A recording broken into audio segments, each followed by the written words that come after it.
He gives certain sundry sexual sins prohibited, 17 through 20. That's the label I have put on this section. And he says, thou shalt not uncover the nakedness of a woman and her daughter, neither shalt thou take her son's daughter, and so on. Now, this relationship, you see, is not by blood, but by marriage.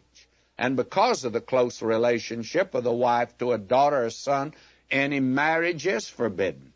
Now, I'm of the opinion that this means that a man's not to have two sisters even at the same time. In Leviticus 18, in this section here, in the Berkeley version, it says, do not expose the nakedness of both a woman and her daughter, neither take her son's daughter or daughter's daughter to expose their blood relatives. It's incest. While your wife is still living, do not take her sister for a rival to expose her nakedness. You see, this was the problem poor old Jacob faced in having two sisters as wives. But remember, that was before the Ten Commandments were given.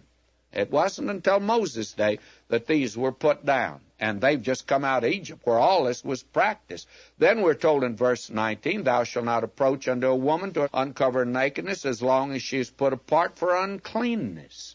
That is something I don't care to go in on the radio, but may I say to you, there are doctors that believe that's the way venereal disease came in. My friend, you're not beating God at this. I don't care who you are today. You're not getting by with it. Verse 20, moreover, thou shalt not lie carnally with thy neighbor's wife to defile thyself with her. And believe me, God's throwing up the bulwarks to protect the home from the licentious practices of the heathen round about them. Purity of living was to be the badge of God's family. There was a holy place in the tabernacle for worship, and the home was a holy place in the nation for living.